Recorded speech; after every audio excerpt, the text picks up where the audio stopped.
So there was already some initial work that was established through the Kauri Dieback program with the tangata whenua rōpū, so Mato Horiparata, Julian Chittim, Tui Shoreland, Will Ngākuru, and the scientists from Sion, Nari Williams and Vicky Hora. And so there was a considerable amount of work supported by the tangata whenua rōpū to establish cultural authority agreements that took into account all of the things that Māori are never talked to about. So that in the first instance, you would have this initial conversation, which gave you a number of elements that a Māori needs to discuss with the scientists. Who is the intellectual property owned by? What is the purpose of the work? What's the time frame? Who's funding it? What are the scientists and researchers that are part of it? Are there any GIS, genomic sequencing, gene editing, germplasm? So all the GIS. Māori are very paranoid about GIS. Who holds the information data? What happens with publications? If the work or the taonga informational data is repurposed, what is the purpose? What is the process for that? Is it required a variation, or do you require a new agreement? So a whole lot of how is the work communicated? What happens if you're presenting a publication? Where's your positioning in the publication? Can Māori provide a juxtaposed conversation to something that they believe is not clear in the narrative or have a right to veto? So all of these conversations are had prior to the actual research being undertaken. And that's a game changer. And so that came out of initially a conversation with the Kauri Dieback. So we've adopted that process to this mahi. Well, just to put it simply, because it is simple, it is just engaging with Māori and giving Māori the opportunity to actually provide some solutions to the take. And Māori, our kaitiaki or tangata tiaki are in the ngahere regularly, doing monitoring, whether it's freshwater monitoring or takutai moana monitoring or ngahere monitoring or sea collecting, they're doing that anyway, and most of the time for love. Some of us have been fortunate enough to be a part of some research projects that have sort of built our understanding around what the ngāngara does, and what the pathogen, how does that foreign thing live and grow, and so we've got a better understanding on that, just through other research projects, and so bringing that back into here. It is just really a simple Māori engagement program and building capability and capacity or supporting that. One of the things about Te Whakahononga, so it's really a pragmatic approach. Māori co-leads working within Ngā Rākau Taketake themes could see that because scientists want to access taonga, want to access Māori narrative, want mātauranga Māori solutions, that there were going to be a whole heap of scientists across Ngā Rākau Taketake descending on mana whenua and just tying mana whenua up with hui. And that at the end of it, the mana whenua will agree, because scientists are really good at putting up why they're there and what the solution is. And Māori are solution-oriented, they want to be engaged. But we know from experience, because many of us are those people that scientists come to see, that actually they'll walk away. We'll see a publication 8 months, we'll get a paper later 8 months, and this is very cynical, I know. There may be some real engagement, and you might get, Māori might get resourced to go out and take some Māori to make sure that the scientist gets to the right place and doesn't go to a site of cultural significance. But at the end of the day, the Māori is still on the outside. It relates back to that those slides where the scientists take all the information, they sit in there. It's not intentional. They're not intentionally trying to alienate Māori. It's just that up until now, that's the way in which scientists and researchers have worked. And because Māori haven't been in the space or haven't had a level of sophistication around how the science system works, they just want to know the information. They just want to know what they can get, what they can do. And so it's determined by the level of appetite of the scientist, the individual researcher, to engage with those Māori, how they value that relationship and what they'll contribute and what they'll elevate. So, and what they'll invest in. Te Whakahononga is a new approach. There was a lot of trepidation, I think, at the beginning that mana whenua were going to be overwhelmed with Western scientists coming to,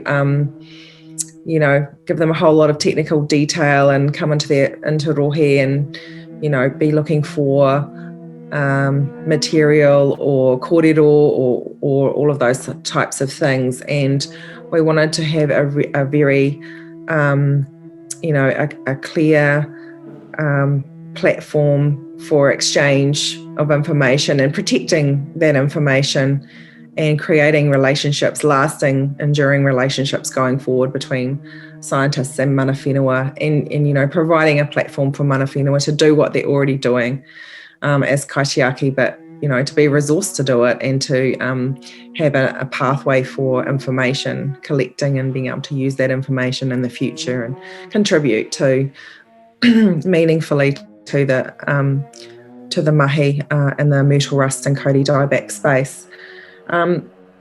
So for my theme, for host pathogen and environment theme, there is like Ngāri Williams is leading a project that Kauri epidemiology that is going to involve a great deal of field work across multiple rohe, and it's a really good example of why this approach will work very well, because it's going to provide a platform for mana whenua to be, when they're doing their own mahi in the ngahere, they might be doing pest management, monitoring that they're already doing, maramataka based monitoring, cultural health monitoring, any of that work that they're already involved in.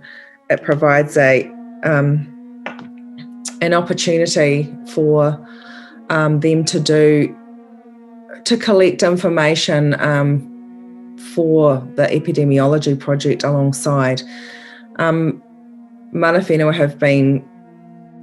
are crying out to, I think, understand how these diseases are, expressed and are spreading, because we want to use that information to inform our management decisions. If we're going to rahui an area or,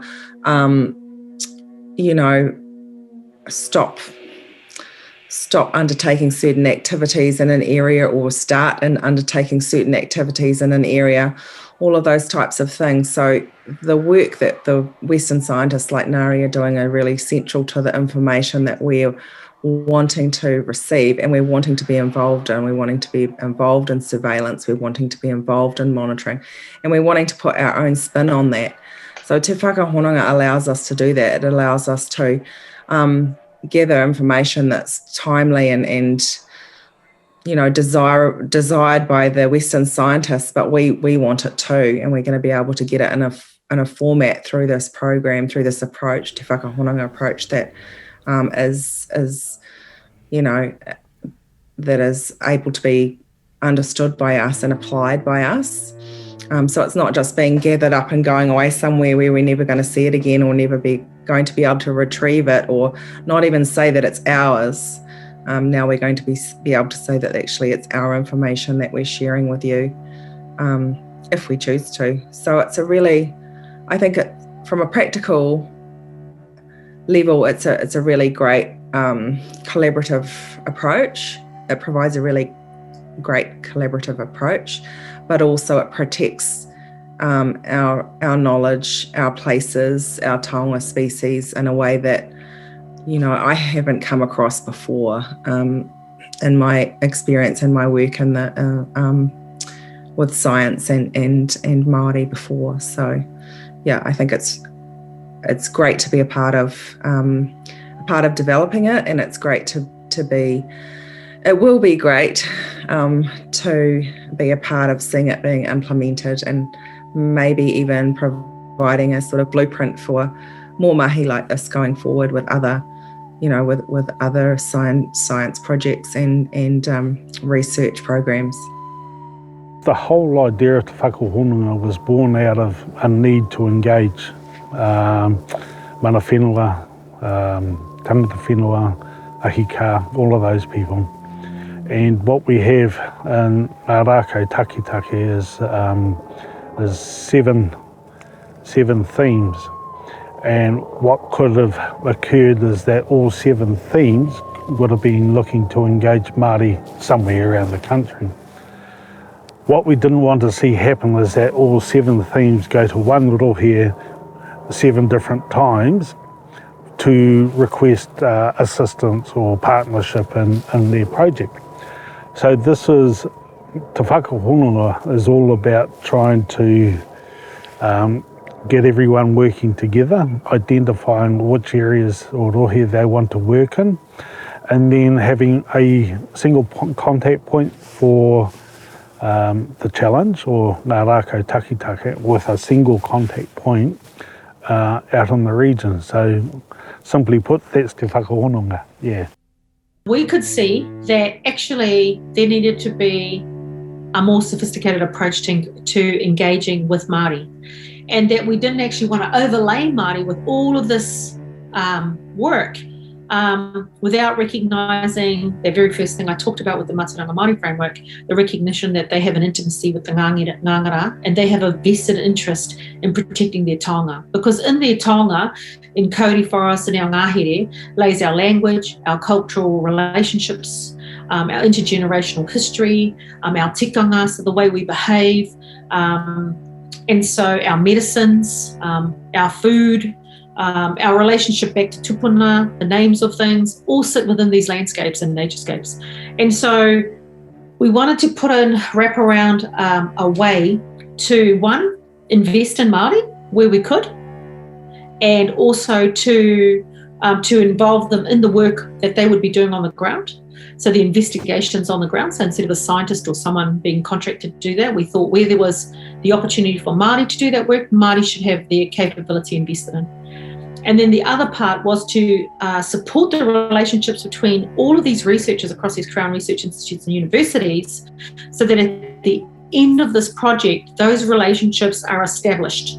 And so there are no middle people, and those scientists and researchers can work and know who to work directly with in the process of having established this Te Whakahononga.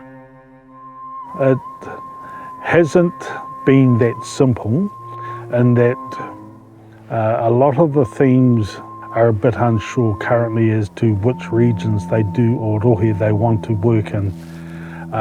So that has been a bit of a task in itself, and trying to get all 7 themes, identifying those key areas. But what we did initially was said, well, these are the 15 or so rohe where we see most of us wanting to have work to work with, where we see most of us wanting to work with. And that was based on past projects. So around Kauri Dieback, we put our heads together and we thought, there's 6 or 7 rohe up north that would have input into these projects and who some of the things may want to work with. So they were sort of identified and decided upon. And then we talked about myrtle-rust and where we're currently working with rohe around the country on the myrtle-rust issue, and where it had been identified, where myrtle-rust had been identified. So that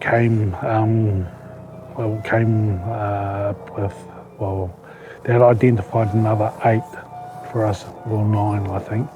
So originally we had 16, but we've had to cut that back slightly and consolidate some of our efforts in some key areas where we feel the work is needed rather than it would be nice to have type thing. And that's mainly come about because of the time issue. It's getting shorter and shorter, and we still have to get that underway and sign up the BMAs, or the biodiversity management areas, which are attached to rohe, and then identify the key individuals.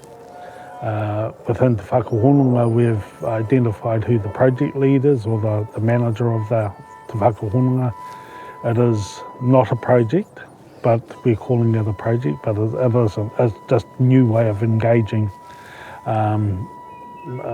Māori on the ground, I suppose. Māori co-lead themes, talk to the scientists, because in Ngā Rākau Taketake there's an expectation that there will be investment engaging with mana whenua, and there will be an investment in mātauranga Māori. There's also a implicit that scientists and researchers will take the appropriate cultural approaches to engaging with Māori in a real way. It started off as like a strategy, a Te Whakahononga, Māori engagement strategy, right? And then there was a talk around it being a Pou, and it is a Pou actually anyway. And then it became a research plan, and so that's when it got really technical. Just to make sure that it would actually roll out well, and it's a good robust sort of program that's going to, how do we measure the results and the challenges? So it was just applying those sort of processes around a simple engagement plan. A pragmatic approach to engage mana whenua directly to the research and science, and to have full disclosure about that research and science, and to also have scientists and researchers a two-way capacity building or capability building around cultural license, and to support mana whenua, again, elevating them into the science and research system and encouraging them to find their own solutions, working along scientists to the kauri dieback and myrtle rust.